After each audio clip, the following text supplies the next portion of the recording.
Kral space, I'm Kim Kral. Kral space, I'm invading your space. Kral space, I'm Kim Kral. Hi, it's Kral Space. I'm Kim Kral. I think you guys have realized I'm not reporting live. I'm also supposed to be, whoopsie. It's supposed to be, the podcast is supposed to be released 30 minutes ago, but I overslept. I try to do it on Wednesday because I like to write like a list down, like contrary to what's probably thought in here. I mean, it is mostly stream of consciousness, but I also have like some sort of a rough plan. Like throughout, I think I've told you this, throughout the week, I like if something happens or think of something or a story in my brain pops up, I write it on a list. And the list is long. So I don't think I'll ever run out of oh man, a lot of it has to do with serial killers, which is something that I should look at, I guess. But yeah, I overslept a little bit today. Oh, it's so cool. This is such a cool story. So we're just going to jump right into it. I hope everyone's well. I hope everyone's staying safe and being nice to people and wearing a mask and making fun of those who will not wear masks. Anti-maskers are very upset. I don't know. I just feel like anything I've ever absolutely believed as wholeheartedly as these fucking anti-masker people, I don't get so hurt when people, go, your opinion's dumb. Because I know my opinion's not dumb. You know what I mean? Like when I don't know, I this one broad, I don't remember her name. I read a tweet a while ago and I shared it on my Facebook because it's absolutely true. It was just like, oh, a lot of us comics, when our careers were starting out, we were accepting literally any friendship request just in the name of our careers. And back then we didn't know half of the country was super dumb. So now we have all these like randos that we don't even know popping in on our opinions. And like Facebook is just, man, I know a lot of people are just jumping ship with that, dude. It's a toxic place. I don't really get involved in the toxic. Like if I see something hateful that someone posts, I don't engage. I just defriend them. I don't know. I tried to engage a couple of times, then you get sent those videos like the pandemic, and it's like arguing with a fucking wall, dude. It's just like arguing with a fucking wall. You're not gonna get anywhere. I think we all got that. I think that's what that means when you argue with a wall. Like it's exercise in futility. That's the saying. Wow, here we are. But I don't know why I started talking about that. But I'm saying I hope everybody's doing well and staying safe. Oh yeah, so this broad, like I posted a photo of myself with my mask on, and then it was just like, hey, wear your mask. It's a dumb argument. You sound dumb. No one thinks, again, I'm going to say it again. No one looks at you without your mask and go, hey, there's that John. He's a free thinker. No, you look like an idiot who doesn't care about people. Then I stand by it. And if I have listeners that disagree and you don't want to listen to me anymore, cool, man. I'm on the right side of history. 193,000 people, I think, are dead. It wouldn't kill you to wear a mask if there is a small chance it might save a life. I don't know. Call me nuts. But I said something like that, and this woman that I don't know popped in. It was like, she's like, I have a doctorate or something. Like, I have a master's degree. Or she named all of her, like, her bullshit degrees, which weren't, like, it was, like, not science degrees. You know what I mean? Like it was like, I have a degree in biology is science. Why can't I think of any degrees other than science right now? My brain's like chemistry. I'm like, that's science, brain. Think of another one. I'm like, microbiology. That's science, brain. But you know how that goes when you're like, you can't sit in that chair and your brain's like, I need to sit in that chair. Anyone else's brain. But it was like 3 bullshit, not science degrees, and she's like, and I have chosen for my children and myself, we're not going to wear masks.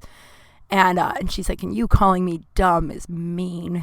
And I was like, oh, sorry, I meant to call you a dumb asshole. And she blocked me. That was a good day. It was really funny. A lot of people commented. What was her name? It was like Patricia Shore or some shit. I don't know. It was just it looked like a fake account, to be truthful. But we're going to get right into it. So I overslept because last night I feel like I gotta rip the band. I don't, at this point, I just take left turns and sometimes they're grim. So we all know my dad died like 5 years ago, right? And we all know that if you've listened so far, it was kind of he wasn't the best dude. He did a lot of abusive stuff with me, towards me, all that, right? We talked about creepy tent time last time. Jesus Christ. Only a few people. There's like the only people who laugh at those jokes are people who are abused themselves. Other people get super uncomfortable with, molestation jokes. Sorry. But if you were molested, you are laughing at my jokes. If you weren't, you're like clutching your pearls going, oh my. Know that the humor is how a lot of us get through really, really, tragic shit, right? But it's difficult for me because I loved him a lot, and there was a lot of good stuff about him, and it's difficult because people hear the heinous shit he did and they can't see past that, and I get that. I get it. It's taking me years to forgive him and see it not black and white. So when he died, he wasn't in my life, right? We know, I think if you're, I don't know, these are independent episodes, so you can listen without knowing, so I'm going to try and like catch you up, but if you already know the story, I won't take too much time. But I severed ties with him about 4 years before he died, and then he was given a couple of weeks to live, so my family reached out, and then I went back to where he was living, which is Nebraska, to make amends and say goodbye. And I'm really, really, really, I can't express to you how grateful I am that I did that. I would be a very different human being right now if I didn't. If there's people, like, if I'm able to forgive that shit, I don't see how, forgiveness isn't about him, or it's not like I forgave him because what he did was okay. I forgave him because that's like, I don't want those ghosts living in my brain for the rest of my life. And they're still there sometimes. I forgave him, and it was a nice couple of day trip, right? And so one day he sits me down and he's like, I have in the will, in all capital letters, Kimberly gets nothing, which is just, I know that's not supposed to be funny, but just like, okay, all capital letters. What a goddamn drama queen. Everyone says that women are dramatic. That was my dad, guys. Kimberly gets, can you imagine him calling the lawyer? And he's like, write in there that Kimberly gets nothing, but make sure it's in capital letters so she knows I fucking mean business. So he's like, Kimberly gets nothing. And then he stares at me for like dramatic effect. And I was like, all right, Dad, I didn't come here for that. So I wasn't expecting anything. I kind of assumed, right? Like, we don't know each other anymore. Like, you don't know me, man. So like, cool. And he goes, but I'm going to change it. I'm going to change it, and you get anything you want. Everything. You get everything, right? Which pissed off a lot of my family because, I don't know, it's too much to get into, and I don't care anymore. Back then it was really hard because one time my aunt pocket dialed me, and they were screaming about how I didn't deserve his stuff, and that I didn't deserve, my grandfather made a grandfather clock, and I didn't deserve that because I wasn't a part of the family anymore. And it's just like, man, so your dad sexually abuses you, cut him out to take care of yourself, and then your family says you don't get any of his shit when he dies because you are not a part of the family, but he definitely was. How wild is that? And like, I'm not, again, like, it's fine, I got everything, like, it was just like, it was in the will, like, and the wild thing is that he signed it the day he died, or it went through the day he died or something like that, I don't know. And again, I didn't go back for that shit. It's awesome to have the grandfather clock. It actually was broken in the move, so I was hoping I'm gonna fix it eventually. It was really broken, dude. So if you have any websites you want to send my way, I want to do it myself, and I know that sounds really ambitious, but my grandpa did it, and I'm pretty smart. I don't know if I'm fix a grandfather clock smart, but it also came with like a big booklet of instructions, so we'll see. I also am friends with this broad that before the pandemic, she's like pretty handy, and she goes, oh, we can fix this together easy. But it really pissed off my family, which I don't know, it's been years now, and I think that we've made amends, I think, and I spend Christmases with them. I love them very much. There is a lot, like I said last week when I talked about the Zoom, I do sometimes feel a little, I feel anxious around them just because I do know that there is this underlying elephant in the room that I will gladly talk about. I'll gladly talk about it, but they don't ask me about it, which I think they're going to do when I get my boobs. So I'm going to get breast implants, I've talked about. And I don't know when that'll happen, because the world's ending. And Henry's more important than my boobs, obviously. And we're hopefully going to find out if he's finally, getting better tomorrow. Fingers crossed, and all the love. Fuck, it's been a long couple of months. And then maybe a long-term plan. But I'm hoping they do that with my boobs. They don't want to talk about my childhood. I'm hoping they just also ignore my boobs, and that way I don't have to, I don't know. I think that's not that funny if you don't know my family. Yeah, so it was, we've made amends, and truthfully, it's none of my business what they think. You know what I mean? It's none of my business what anybody thinks of me. And I feel like once you, get that, and once you're able to really, and it's one step forward, it's two steps forward, one step back. Sometimes I really give a fuck what people think about me, but it's none of your business. It's a lot, they don't know me that well. They know the representative I show up with, and it's mostly just this silly mascot that is just trying to protect my inner kid. You know what I mean? That's a lot of heavy psychological bullshit, but one of the things, so my dad was like, I'm going to write it down in my handwriting too. What do you want? Anything in here? He goes, let's write it down. It's going to be in the will, but that way we also have it in my handwriting so they can't, and I think he probably knew that there was going to be some fighting over this shit. But, my grandpa and I were very, very close. I was their favorite, and that was always going to go to me. And that my dad was their favorite. So sorry if you didn't know that and you're listening to my family. My grandma announced it the day my grandpa died. I told you guys that. When my grandpa died, we're all in the living room. My grandma's she's this abrupt Irish woman that had no boundaries. Fuck, I loved this lady. Just an abrupt woman. And she, and that's probably where I got a lot of my abrasiveness, whatever.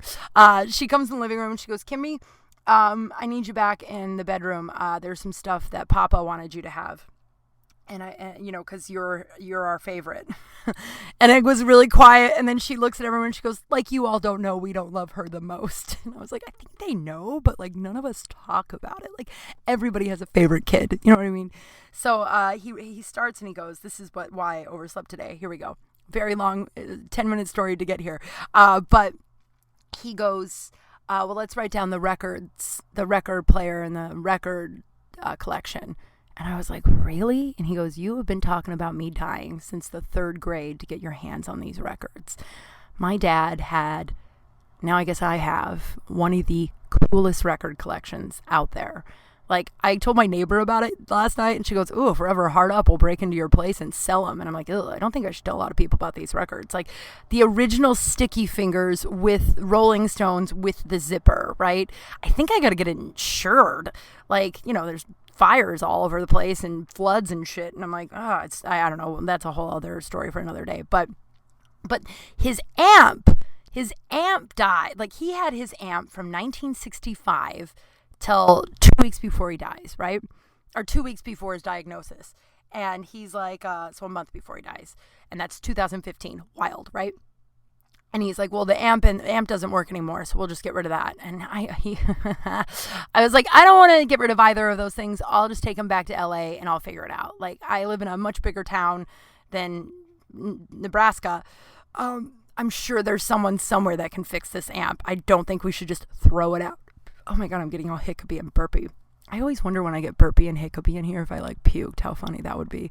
Not haha funny, but because it would be a real bummer because my computer's here and I think puke's pretty gross. I don't know why I'm doing this right now. But so I get the records, I get all of it. It's all of the Beatle albums. All of the Beatle albums. How fucking cool is that? Even a Beatle album, it has a scratch on it, and I wonder if there's a way to repair it, because my dad waited in line in the 60s or early 70s for days or some shit when he was a hippie for this European Beatle release that there's 10 of in the world or some shit, and my dog chewed it up. I thought he was going to kill Candy that day. I genuinely thought he was going to kill Candy that day.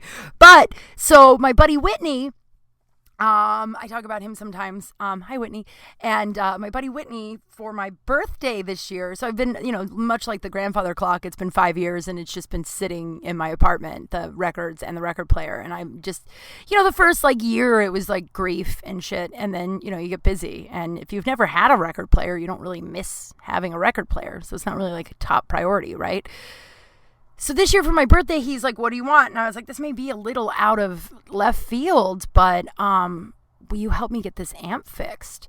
And it has been a journey. First of all, amp's not broken. There's ABC speakers, like in the back where you hook up the speakers. The A is broken. So my dad was just going to throw away that whole amp without trying anything else, which is really funny. Last night I told Whitney that, and he goes, and he knows more about my life than you guys do. Believe it or not, I do hold back sometimes, but I'm sure at some point you'll know all of it. But he goes, and the most polite, Whitney's one of the most polite people I've ever met in my life, and just like the nicest. And he goes, I don't trust your dad. I don't trust your dad to always make the right decisions. And I was like, that is the nicest way you could have put that because of all the abuse, right? But so I'm glad I kept it. But then so we get the amp working. And then the record player's broken. So we're like, fuck, okay. And this is like a month ago. And we're like, okay, the record player's broken. So Whitney's like, all right, I'm gonna call around. So then he takes it like deep in Reseda, which is the valley if you're not in California, which is like deep valley.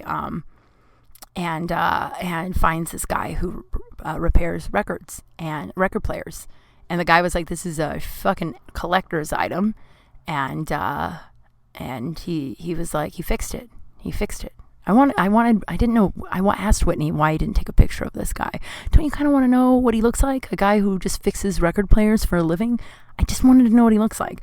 Apparently he's a quiet, short Filipino man. So if you needed to have the picture in your head, I picture him with glasses. I don't know if you guys picture him with glasses. I forgot to ask Whitney. But so Whitney came over last night and we finally got it all working. And the very first record I picked was my record. I think my dad, I don't think it was my record because I think my record is in a box somewhere because I took that with me when I moved to California, but I didn't have a record player. So it's boxed up somewhere. I think I hung it up for a long time. But my dad also had it. So it was like the only record I've ever bought. The best of the Guess Who, American Woman, These Eyes. So These Eyes was the very first song I had heard on that record player. I'm going to say in 10, 15 years. I did not expect. I got emotional. I cried, dude. I cried. And I mean, I had a rocky upbringing, right? That's such a nice way to put it. My buddy always says, I think I've said this before, my buddy always says, I love it when you say, I had kind of a rough childhood. He goes, that's like saying 9/11 was a bit of a bad day. So I had a bad childhood. And but those records and that record player was one of the only great things from it, right? One of the only things that wasn't tainted by alcohol and drugs and abuse. There was just, they were always pretty drunk when they were playing it, but whatever. It was the 80s and 90s. Not abusive drunk, just fun dancing drunk, And it just, the fact that I have it is just, it's like the one, I have a couple of friends who are like, oh, you should sell those records. And I can't. Even the ones that I'll only listen to once. It's just the one good shining light in my whole childhood, not the one, but there's probably 6, and that was one of them. And so Whitney and I played traded off for 4 hours last night.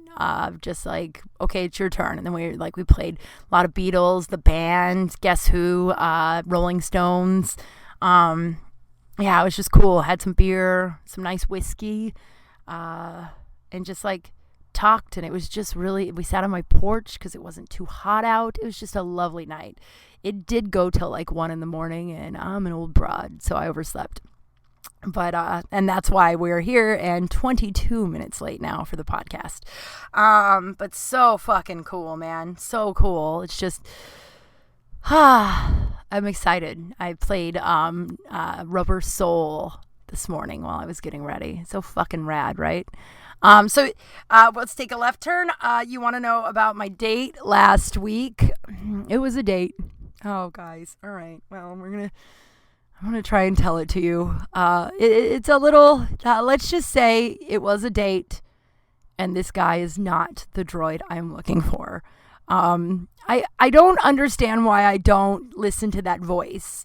The voice when this guy texted me first, like a month and a half ago, was like, and that was the day Henry was hospitalized. But even, it was before Henry was hospitalized that I got it. And I was like, not a shot, bro. We're good. And then when I was texting him last week, I was like that voice was like, what the fuck are you doing? What are you doing? You've read this book. You didn't even like this book when you read the book. You just desperately seek the approval of men that are unavailable. That's just like my innate programming that I'm working so hard to change. But it's and I'm a little ashamed that I went out with him, but you know what? 2 steps forward, 1 step back. I'm progress, not perfection. You know what I mean? Like sometimes the progress here, though, is that I went out with him. Yes, we did. We'll get to it. But the next day, I wasn't like, I hope he calls me. Because before it would be like, I hope he calls me. Even if I didn't like him, it was just like if he didn't call me, all of my worth was based on whether or not this person would call me. And I would, anxiety, like crazy, when you're looking at the phone and it's just like your whole life depends on whether or not this dude calls you or woman or whatever. And like, and that's not one of my favorite things about myself, but I'm really working on it. And the next day, this go around, after all of this work, I'm going to say, I was like, oh, he's not the droid I'm looking for. And also I don't care if I hear from him because I'm a worthwhile, awesome human being with or without the dude. So you want to hear the story. So that he's not the droid I'm looking for. He's also, he's kind of a mess. I don't know if he's going to listen to this. If he does, hi man, you got to know it wasn't the best time, right? You got to know. But he's, first of all, we're supposed to meet at like 6. Once again, it's progress, not perfection. All right. Like now, next go around, I just wouldn't go out with a guy that every ounce of me was like, what are you doing? Why this is not the guy. But he texts me at we're supposed to meet at 6. He texts me at 5 and he's like, hey, I'm still at work. Do you mind if we do it at 8? Which is not a big deal. That's, work happens. So I was just like, cool. Yeah, 8's fine. So I show up at the place at 8, get a table, and then I wait. And then I wait. And then at 8:20, he texts me. It's like, I'm sorry, I'm on my way. And I'm like, ugh, already, right? I should have left. But it's also a bar that I know everyone, and I have a huge crush on the bartender. Huge crush, which why the fuck would I bring a date to the bar when I have a huge crush on the bartender? Because now, 1, he sees that this guy is apparently my type. 2, I don't know. He's just like a really good dude, and he's just a smoke show. He's a smoke show, and he's just a really kind dude, right? And it sounds like in the quarantine, he also did a bunch of work on himself. I don't know. I'll keep you updated on that. There's probably nothing to keep updated, but I just have a crush on him. But he keeps coming to the table and he's like, this guy he's blowing it. Why? Like he's an hour late, right? So he shows up at 9 and he sits down and orders a shot of tequila. Now, I was like, no shots, no blowjobs. I failed in both, all right? Don't judge me, okay? Don't judge me. But I did a couple of shots, and I also don't do those anymore, so I got a little tipsy. Not like bad drunk, just like kind of drunk, right? And then he starts, I don't know, he just talked about himself the whole time and all the shit he's been through and what he's up to and, just like, and then I was like, oh, he was talking about all the emotional work he's done from his life, and I tried to relate and told him about my 12-step program, and he shit on 12 steps for a while. And again, I know you guys are like, yo, why didn't you leave? Because guys, progress, not perfection, all right? At least like today, like this time last year, if all this happened right now, I would be like either texting him a ton or like checking his social media. Like I literally do not give a crap, right? So yay for me. Let's look at the progress. Okay. So he shits on 12 steps and I was just like, I don't know, man. And then he also outed one of our friends who was in his group. Like he's in some like men's group and he outed him. And I was just like, dude, that's probably not yours to tell. You know what I mean? It's really hot in here. Probably not yours to tell. But then he shits on 12 steps, and then he tells me he's judging me, that I'm falling for the 12-step movement, which is just like, well, I've changed a ton since the last we saw each other, and you're in your group for like 9 years, and you don't seem to have changed at all. So my 12, like, and I wasn't going to put down your little men's group, but you shots fired, right? So then I took him home with me. First of all, let me explain. He's very safe in terms of COVID because his job makes him get tested every day. I'm so hot. I think it's just because I'm telling this and I'm kind of embarrassed. Like I've been preaching all my progress, and then I just, some blonde 6'5" dude bats his eyelashes at me and all that shit goes out the window. But let me just say, this is gonna sound crass, but like, guys, I was like, you know what? I'm not going to date this guy again, but he's very attractive. He's very safe. We'll use a condom. I haven't had sex since November. If I would have known that guy was going to be the last guy I had sex right before the world ended, I probably would have tried a little harder, or like, I don't know, like tried to do it with him a couple more times. Like, instead, that guy and I had sex, the guy I had sex with in November, we had sex, and then we just spent the next like 5 times talking about our fucking feelings. So here we are. I was just like, you know what? Fuck it. We'll bring him home with us. We'll have sex with him. That sounds so... I told the girl who's training me at the bar that, and it's just so crass. She doesn't know I'm a comedian, so she doesn't know that we just like open a vein and just like give you our all, And so I tell her, and I was just like, yeah, it was a one-off, you know what I mean? Like, it's just been a while. Gross! Why would I say that to a stranger? It's been a while. I needed some. Yuck. But that's how I felt. I was like, well, I'm never going to go out with this guy again, but like, he's safe. It's already happened. Well, we've never had sex, but like, it was like, we've already like been naked together and like fooled around. So like, fuck it. Right. He's going to be the safest. Strange. I'm going to get, Jesus, gross. But you know what I mean? It's going to be the safest I'm going to get right now in these times. Like, dating is rough right now. You can't really date someone new. It's gonna be like I was talking to a girl yesterday. It's like, yeah, it's gonna be like the 1950s. Like, it's just like you don't kiss until like the 9th date or some shit because you want to make sure somebody doesn't have COVID. Like, I'm not dying over some douchebag, and I like douchebags, man. I like douchebags. I'm not getting COVID for some guy named Tad. I would think after all the work I've done on myself, I see someone with like a stupid name like Chase with an S, and I'm just like, here's my vagina, Chase. Let's do this. Maybe that'll change one day. I don't know. Meanwhile, we're back to the not dating anymore thing after this. I'm like, yeah, I'm just not ready. But I bring him back to my place. And he comes in. He's hungry. We poured a drink or two. He's hungry, so he tries to order food. And everything's closed. Like, it's COVID, so it's just like a lot of shit's closed early. No one's delivering, like, whatever. And I was like, I have some food. Now, I make this weird chicken that I like, all right? I don't give a fuck if you don't like it. I like it. So I was like, I marinated in... Now I'm all ashamed of it, but it's really good. I marinated in the hottest hot sauce I've ever tasted in my life. Now, if you don't know me, I have a very, very, very tolerant palate. Like, at the old nightclub I worked at, the kitchen used to try to see if they could make me flinch with the hottest sauce in the kitchen. They couldn't. There's something called spicy ketchup, which is not what you think it is. That one made me flinch a little bit. And they all were like, whoa, white girl's taking the spicy ketchup. Like, so not very much spice ever makes me flinch, right? Like, I would pour sriracha down my throat and not bat an eye.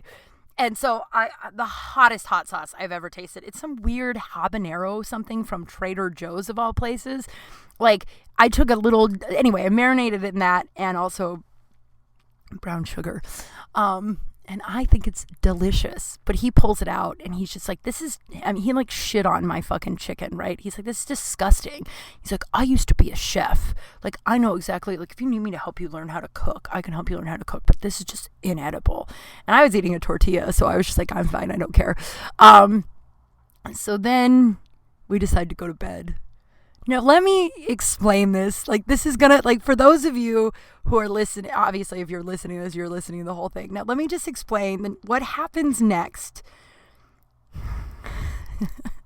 I can't stop laughing over, and like, because it wasn't abusive and I didn't feel unsafe, right? Like I wasn't like scared at any point, but we're like fooling around, and then he's going down on me, and then he comes up and he punches me in the face. I can't, like, and it wasn't like a punch. It was like an open hand slap straight to the face, right? And like, I get it. Some people are into that shit, but that's like, we're in a relationship. We've had sex a couple of times or a bunch of times, and you're like, yo, or at least like a time, or at least we're like, that's a conversation. You know what I mean? Like, I like hitting the women I have sex with. Do you care if I slap you in the middle of sex? And I would say, no, thank you. But you ask someone, so I don't know, or he just punches me, like sucker slaps me. And I was like, shit, ow. And he goes, oh, sorry, you don't like that? And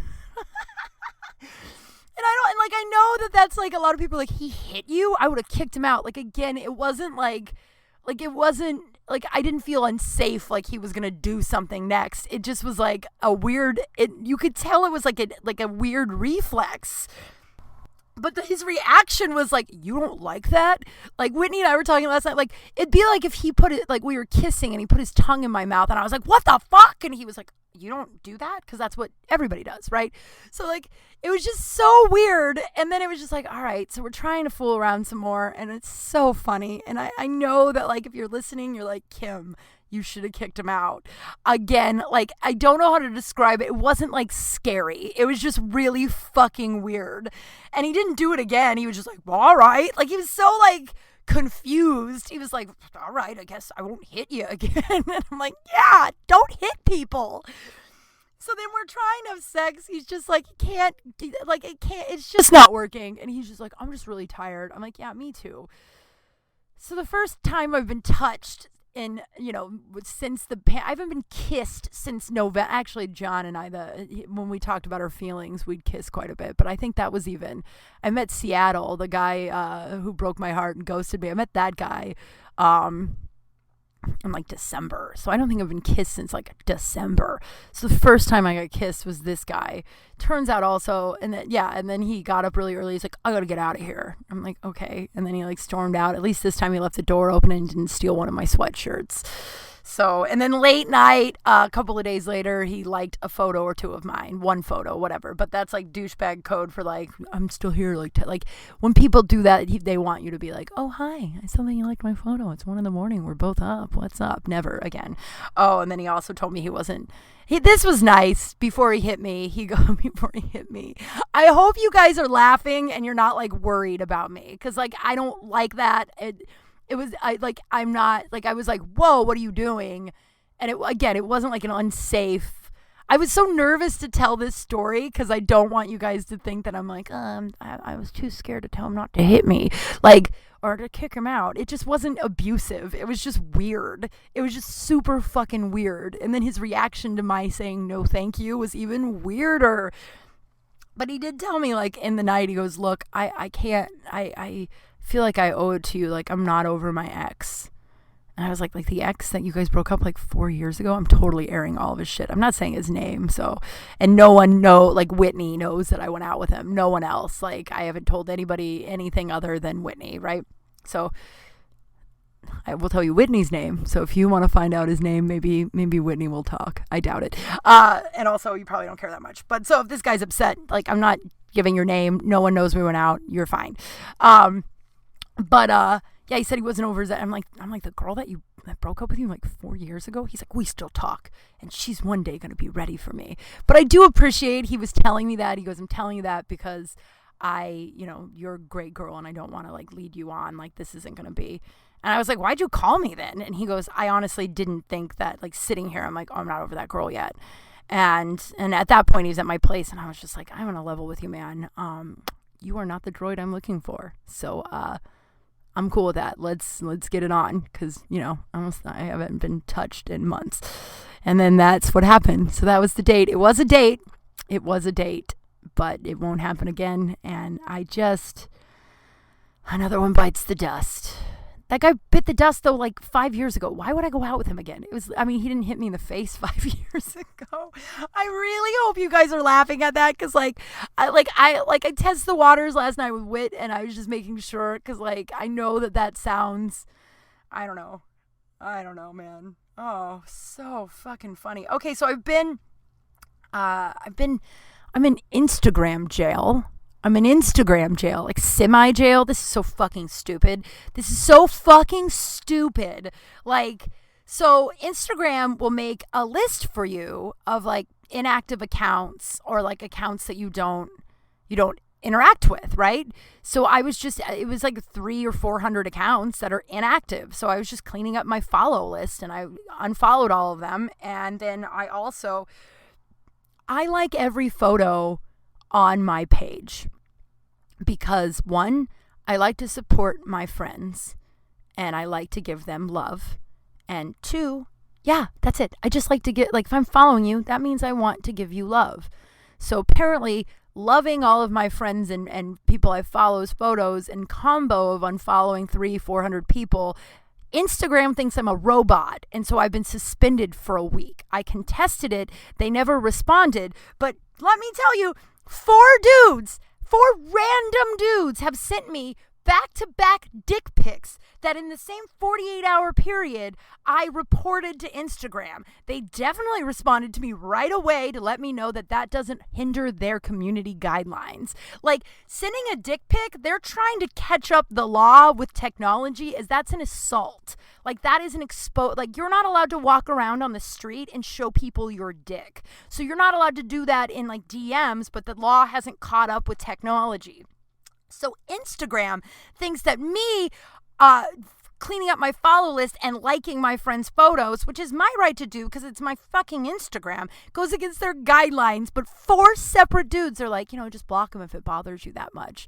Fuck! Right? Oh, I was so angry. And then that aligns with a couple of years ago, 5 or 6 years ago, this, I'm using big time air quotes, comedian. I don't even know. His name is Dan Biebelowitz. If you want to look him up and harass him some or send him some shit. It was a couple of years ago. He's blocked on my thing. He used to send me some really graphic messages. And then when I wasn't responding, he threatened to come rape me multiple times. Threatened to come rape me. Should I say that again?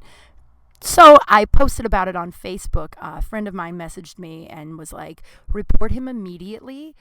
He does this to every female comedian. Every female comedian has not everyone, but too many female comedians have reported this dude, Dan Biebelowitz. I think that's his name. God, it's been years. You tend to remember guys who tell you they're going to come rape you, though. A handful of women at least have reported this guy for threatening rape. And you know what Instagram did? Or Facebook did? They're owned by the same company. Basically told me that they could block it, but there's not much more you can do. You incite violence on someone, I think you just don't get to have a Facebook anymore, right? And then in the same 6-month period, my girlfriend who's pregnant took a photo of her bare belly. So she was in shorts, so her belly covered her shorts. Her belly, all it showed was her belly and a little bit of her thigh.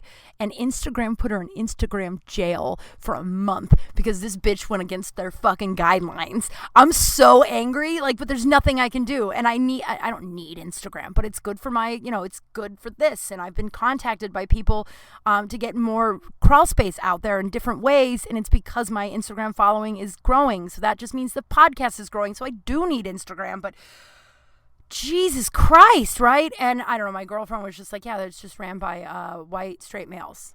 That's no offense if you're a white straight male, but you know what? Offense if you're offended, because that just means that you're a part of the problem. Most of the white straight males I know that don't get upset when I say that are not a part of the problem. Are like, yeah, we get it. You have different experiences than we do. The ones who are like, that's not fair. That's not all of us. That's a blanket statement. Fuck off. Fuck off. You don't get threatened. Violence and then have this massive company basically tell you to ignore it and hopefully it'll go away.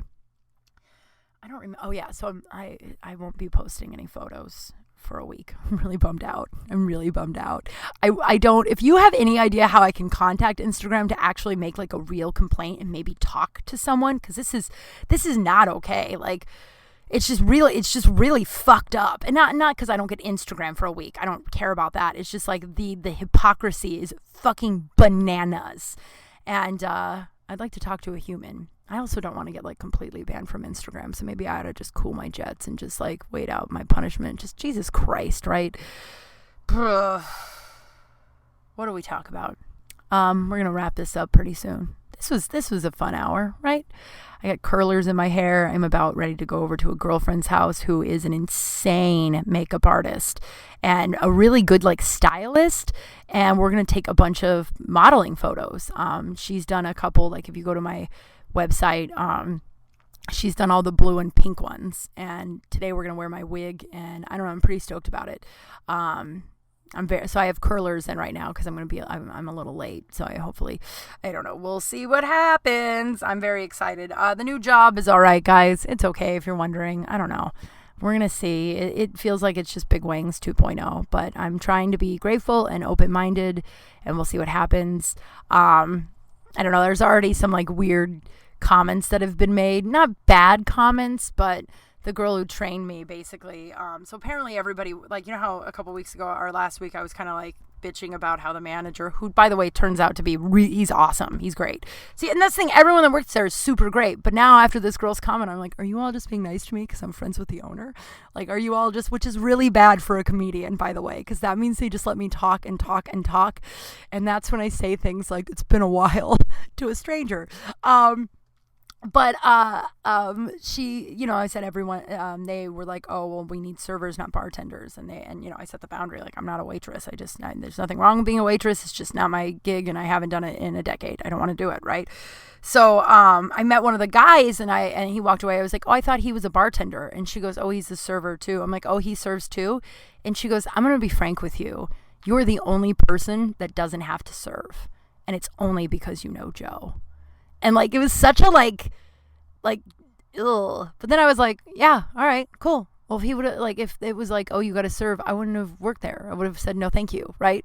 And cool. But it goes back to like what people think of me is none of my business. What people think of me is none of my business. And I'm a good bartender. So I'm just going to bartend, keep my head down, and hopefully be out of there in like 3 or 4 months.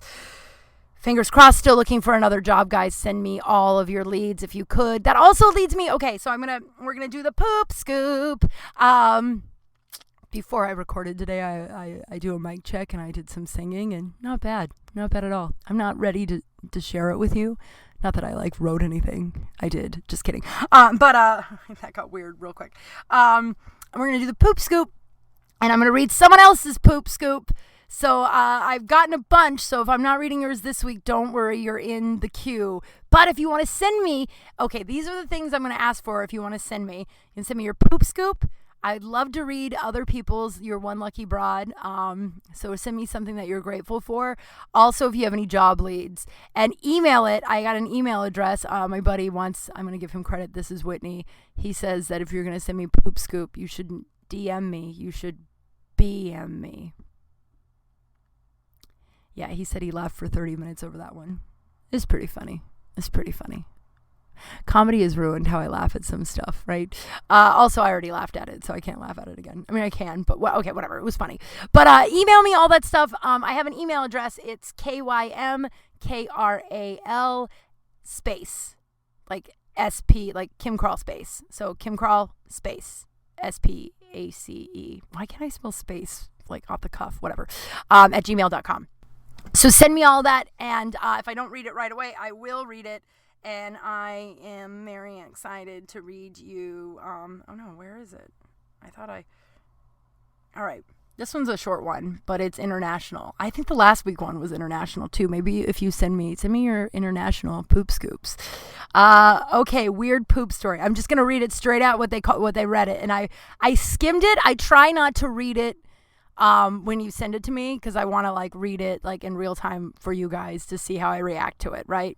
Like the BM, I didn't laugh here because I read it already a bunch of times, and now, so I want you to hear my real reaction. Okay, weird poop story. In 1995, I was in China. I love this specificity, whatever. In 1995, I was in China. Had to really take a shit, so looked for a restroom. only one I could find was a public restroom. I walked into this, quote, restroom to see an older man squatting over a hole on the floor in the middle of the room taking a dump. My asshole immediately tightened up and said to me, yeah, that's not going to happen. Took me another 2 hours to find a usable restroom, but I made it. See what I did there? He spelled butt, B-U-T-T. P.S. That's the only time in my life where my asshole has spoken to me. Oh, it's so great. I feel like there's a lot of American stories on other countries, and maybe that's one of the things we should research before we go to another country now. Like, because, there's like a list of shit you want to research, like what their tipping policy is, like the currency, the rate of conversion or whatever, like some of their regular, you don't want to do the wrong hand gesture, and like, you research some shit before you go to another country. This has just taught me the last couple of weeks. Maybe before we go to another country, we should look into what their toilet situation is like, so we're just not like floored when we're about to shit our pants. You know what I mean? Like, because it's a human thing, I guess, just to wait until the last possible minute sometimes to just like go to the bathroom, and then all of a sudden you're like, oh my God, I'm going to shit my pants. And then you like wander into a room and there's just a hole in the floor, and then like you're going to shit your pants. You know what I mean? Like, you're just, I don't know, man. I don't know. That's great. Thank you for sending that to me. And again, they're always anonymous unless you specifically say, like when you write it, you got to be like, hi, my name is Cindy, and I'll say your name. But other than that, I'll keep it always anonymous. Oh, guys, this has been great. I'm gonna roll it up with roll it up. What does that mean? With I am one lucky broad. I am one lucky broad. God, I'm one lucky broad. Like I got this record player that my friend like moved heaven and earth to fucking figure out how to get to work, and it's made me so happy, and it's been like 14 hours. I'm one lucky broad because I have this community around me that just loves me. Like yesterday I went to a girlfriend's house. She gave me a table which fits perfectly between my toilet and my sink, and it's just like this little nook that has a candle. It's just so exciting. If you go to my Instagram, you'll see it in the story because I can't post any photos yet, but next week, sure as shit, I will be posting that toilet selfie. Yes, it was on the toilet while I took a picture of me and this table. But I went over to her house to get the table, and I had my awkward and awesome mask on, which you can purchase at kymkralspace.com. See what I did there? But I had my awkward and awesome mask on, and she goes, mine just came in the mail. I was like, you bought and she goes, of course I did. I want to support you. And then like last night when Whitney it hasn't gotten to him yet, but he was like, I was really hoping I'd have my awkward and awesome t-shirt so I could wear it over here. Like, I just have this tribe, this community of people that, yeah, I had a rough, beginning of this human life, but, man, I got some fucking amazing humans around me. And even Joe, who owns the bar, he reached out, and when I was like, I don't have a job, he's like, yeah. And I also know if like things don't work out, I could call him and he won't be like, fuck you. You know what I mean? Like, I just have really awesome humans. And Whitney and I drank this whiskey last night that was left over from a buddy of mine who does these cool ass whiskey bourbon tastings and has since the beginning of lockdown, where he like brings over like 5 2-ounce bourbon whiskey from around the world, around the country, and then we do a Zoom tasting where I've learned so much, and so we're listening to these records that Whitney got fixed while we're drinking this whiskey from my buddy B-Saw. Like, it's just like I have this community and this tribe of humans that love me and would do anything for me, and it's just, I'm one lucky broad. And I don't know, I look at what you're lucky for today, because I know sometimes it's hard to look at, especially in these times. In these times, it's really hard. Some days are easier than others to find what you have to be grateful for. But I don't know, I urge you to just yell, I am one lucky broad, and then say something that you're lucky for. That's our show, guys. This is fun. This is I really always look forward to doing this. So thank you for listening. Thank you for engaging and reaching out and saying how much you love the shit I talk about. It means so much. It means a lot that a lot of people are relating to what I say or laughing at what I say. I really can't wait to see how Kral Space unfolds in the future, and like all of its stuff we're still waiting on Dash. There may be other avenues. We'll find out. Really, really, really want to release the only episode I've recorded with a guest. I really want to, but I'm just going to hold out because I believe it deserves a huge platform, hopefully. I also, my buddy, the guy who runs Dash Comedy, he was like, I was like, I haven't recorded any other episodes because just like the world changed. This isn't that funny. Just the world changes like every other day. And like if I was recording in June, this is so fucked up, but it's so true. If I was recording in June, all my guests would have talked about George Floyd, but now we have like, you know, they're like you snap and there's 3 more victims of police brutality. So we got the recent one in Wisconsin, Jacob Blake. So like it's just that's a weird way to end this. It was Actually, no, I stand by it. You know, I stand by all the stuff I say. It's really fucked up. I don't know. Vote, guys. Fucking vote. And follow me on everything. KYMKRAL. I will follow you back. I will try. I can't right now. I'm not allowed to follow or unfollow. I'm in Instagram timeout. But yeah, follow me, KYMKRAL. Please send me all of your emails. Send me emails. kymkralspace@gmail.com. If you would like to purchase any of my awkward, awesome, sweet, and creepy, and I'm One Lucky Broad merchandise, I've got merch. Go to kymkral.com, and there's a link there. And there's also, there's going to be some links to other podcasts I've been on. I'm going to hopefully get that done this week. So if you want to listen to where I've been the guest on other people's amazing podcasts, I've been really lucky to be on other shows. That'll be up this week. And also there's a link in there if you want to help out with, you know, the Black Lives Matter movement going on. You know what I mean? I have a whole link there with just a lot of great resources. So my website is a work in progress, but it should be up and running pretty soon. It's up and running. It's just going to be adding more stuff. I think that's it, you guys. Thank you. Thank you so much. I'm really grateful for all of this stuff. I'm really grateful for the people that have reached out and told me how much they love this show. I hope it just grows and grows and grows. Yeah, if you get a minute, please give it a rating, give it a review, subscribe. And share it with someone. Please share it with someone. That's also I'm trying to get the word of mouth out. There's a new platform that wants to put my podcast on it, but I need a little bit more, a few more followers or a few more downloads a month. So if you could share it, if you think somebody might get a lot out of it, I would really appreciate it. And, you know, as always, I appreciate all the love. And I hope you guys are doing well, staying safe, being kind, wearing your mask. That's it for me. I will see you next week. Bye. Kral space, I'm Kral.